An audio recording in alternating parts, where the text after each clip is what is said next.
दोस्तों, क्या आप जानते हैं कि आपके मोबाइल में मौजूद एक छोटा सा ऐप जिसे दिन भर मनोरंजन के लिए आप इस्तेमाल करते हैं, वो किसी की मौत का फरमान भी लिख सकता है।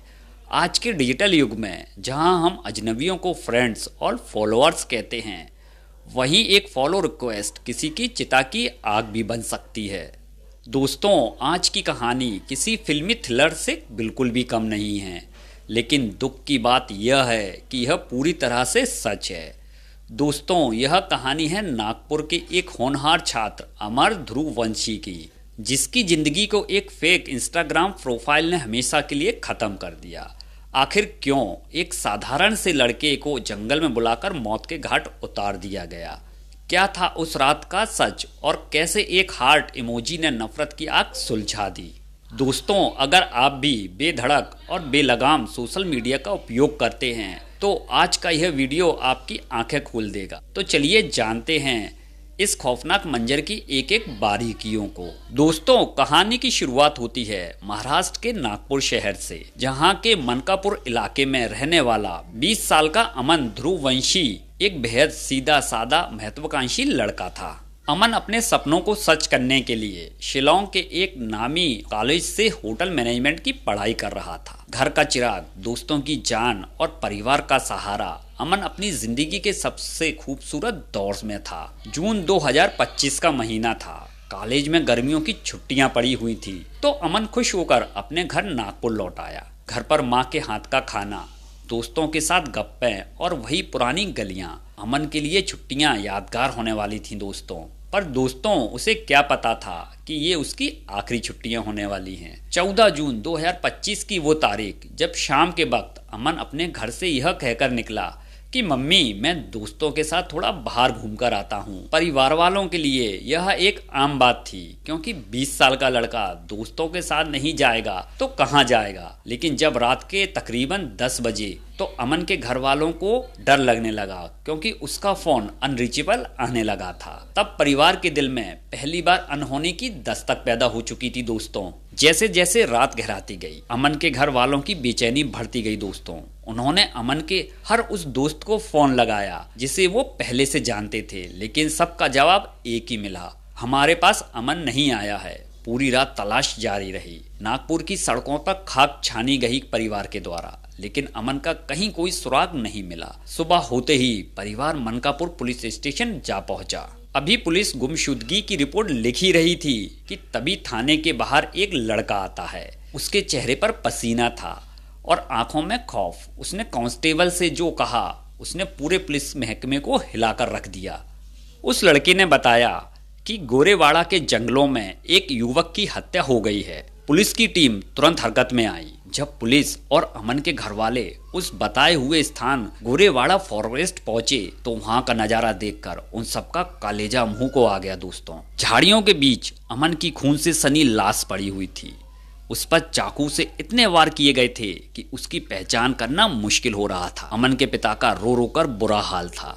जो बेटा कल मुस्कुराते हुए घर से निकला था, आज वो बेजान पड़ा हुआ था। पुलिस ने सबसे पहले उस लड़के को हिरासत में ले लिया। जब पुलिस ने उस लड़के से कड़ी से पूछताछ की, मतलब कड़ाई से पूछताछ की, तो अभिषेक टूट गया। मतलब उस लड़के का नाम अभिषेक था और उसने सारा का सारा सच उगल दिया। उसने पुलिस को बताया कि वह अकेला नहीं था। इस पूरी हत्या का मास्टरमाइंड था सुनील मेडेवर। सुनील के साथ सुलभ ठाकुर और एक 17 साल का नाबालिग भी इस घिनौने कांड में शामिल था। लेकिन सवाल यह था कि सुनील की अमन से ऐसी क्या दुश्मनी थी कि उसने अमन को इतनी तरह बुरी तरह से मार दिया। पुलिस की तफ्तीश में जो निकल कर आया वो हैरान करने वाला था। मामला शक और एक तरफा सनक का था। आप समझ रहे हैं ना, सनक से मतलब मेरा प्यार का था। दरअसल दोस्तों, अमन जिस कॉलेज में पढ़ता था वहाँ सुनील की एक्स गर्लफ्रेंड भी पढ़ती थी। अमन और उस लड़की के बीच सिर्फ एक समान क्लासमेट वाली दोस्ती थी, जो कि आजकल एक आम बात है दोस्तों। लेकिन सुनील जो अपनी गर्लफ्रेंड से ब्रेकअप के बाद चिढ़ा हुआ बैठा था, उसे शक था कि उसका ब्रेकअप अमन की वजह से हुआ है। उसे लगा कि अमन उसकी जगह लेना चाहता है, इसी शक ने सुनील को एक हत्यारा बना दिया। दोस्तों, सुनील जानता था कि अमन को सीधे रास्ते से फंसाना मुश्किल है, इसलिए उसने डिजिटल साजिश रची। सुनील ने अपनी एक्स गर्लफ्रेंड के नाम और फोटो का इस्तेमाल करके एक फेक इंस्टाग्राम अकाउंट बनाया। उसने अमन को रिक्वेस्ट भेजी और अमन ने अपनी क्लासमेट समझकर उसे एक्सेप्ट भी कर लिया। अब दोस्तों, अगले कुछ दिनों तक सुनील लड़की बनकर अमन से चैट करता रहा।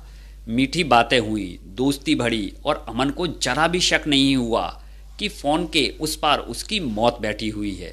14 जून को सुनील ने उसी फेक आईडी से अमन को मिलने के लिए बुलाया। उसने ऐसी जगह चुनी थी जहां कोई आता जाता नहीं था, गोरेवाड़ा फॉरेस्ट।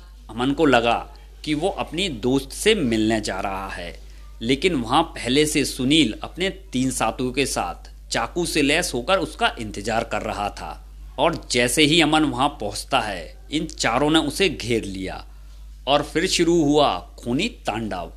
अमन ने बचने की बहुत कोशिश की, वो गिड़गिड़ाया भी, उसने अपनी बेगुनाही की कस्में खाई, लेकिन सुनील पर खून सवार था। उसने तब तक वार किए तब तक अमन की सांसें थम ना गईं। हत्या के बाद ये चारों ऐसे गायब हुए जैसे कुछ हुआ ही ना हो। लेकिन दोस्तों, अभिषेक का जमीर उसे डराने लगा और उसकी एक गलती ने सबको सलाखों के पीछे पहुंचा दिया। आज सुनील, अभिषेक और सुलभ जेल में हैं और वो नाबालिग आरोपी बाल सुधार गृह में। पुलिस अब भी पुख्ता सबूत जुटा रही है ताकि इन्हें कड़ी से कड़ी सजा मिल सके। लेकिन क्या सजा अमन को वापस ला पाएगी? एक माँ की गोद फिर से कभी भर पाएगी? दोस्तों, अमन ध्रुववंशी की यह कहानी हमें चिल्ला चिल्लाकर एक सबक दे रही है। इंटरनेट की इस दुनिया में हर चमकती चीज़ सोना नहीं होती है।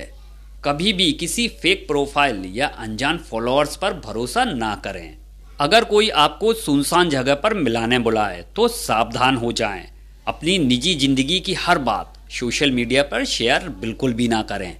आज का युवा अक्सर वर्चुअल दुनिया को ही सच मान बैठता है और अमन जैसे होनहार लड़के इसका शिकार हो जाते हैं। अगर आप आज इस वीडियो को देख रहे हैं तो अपने छोटे भाई बहनों और दोस्तों के साथ इसे शेयर जरूर करें।